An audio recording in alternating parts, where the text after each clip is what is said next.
มาทดลองลิ้นเกมกับความงบ 10,990,000 กีบหรือ 16,500 บาทท่านใดต้องการเบิ่งสเปคแบบละเอียดให้เข้าไปเบิ่งทางเพจและทาง TikTok ของเฮาได้เลยเพราะเฮาจะอธิบายแบบละเอียดไว้ทาง TikTok และจะพิมพ์แบบละเอียดไว้ทางเพจแล้วราคาเต็มของคอมเครื่องนี้แม่น 11,990,000 กีบแต่ทางห้านเฮาได้จัดโปรโมชั่นลดเหลือ 10,990,000 กีบหรือ 16,500 บาทราคานี้ได้เฉพาะเคสคอมบ่รวมจอและอุปกรณ์สินค้าเป็นมือ1บวกมือ2ประกัน1เดือนเต็มคอมเครื่องนี้ลิ้นได้ทุกเกมปรับกะหาสูงในภาพ Full HD เพื่อ100ซาวคูณ 1080มื้อนี้เฮาจะมาลองลิ้นอยู่3เกม GTA V ไซเบอร์พัง 2077 และ Far Cry 6 เกมแรกที่เฮาจะมาลองแม่น GTA V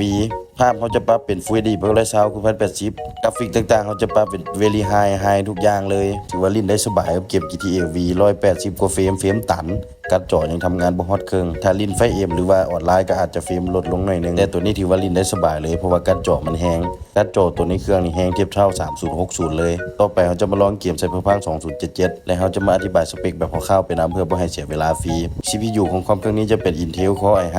8400 6 Core 6 Thread Mainboard Z370 Socket 1151 Support Gen 8 Gen 9 RAM 16GB DDR4 บัส2666 8GB 2แถวการตั้งค่าต่างๆของไซเบอร์พัง 2077 เราก็จะปรับเป็น Full HD คือกันกราฟิกต่างๆเราจะปรับเป็นสูงสุดทั้งหมดเลยว่าง่ายๆก็คือปรับสุดมาทาที่ตามเฟรมเฉลี่ยนำกันว่าจะได้จากเฟรมการ์ดจอ GTX 1080 Ti 11GB แฮงเทียบเท่า3060 และ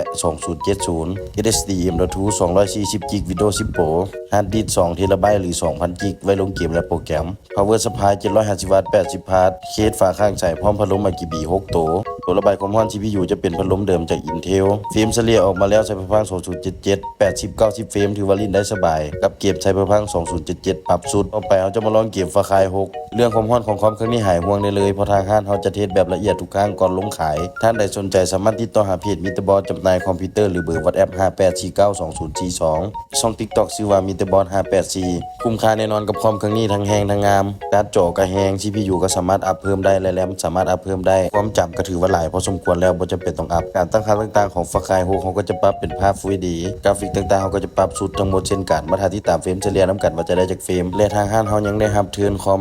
โทรศัพท์โน้ตบุ๊กเกม PlayStation เกม Nintendo สามารถเอามาเทิร์นกับเขาได้ขอรุ่นที่บ่เก่าจนเกินไป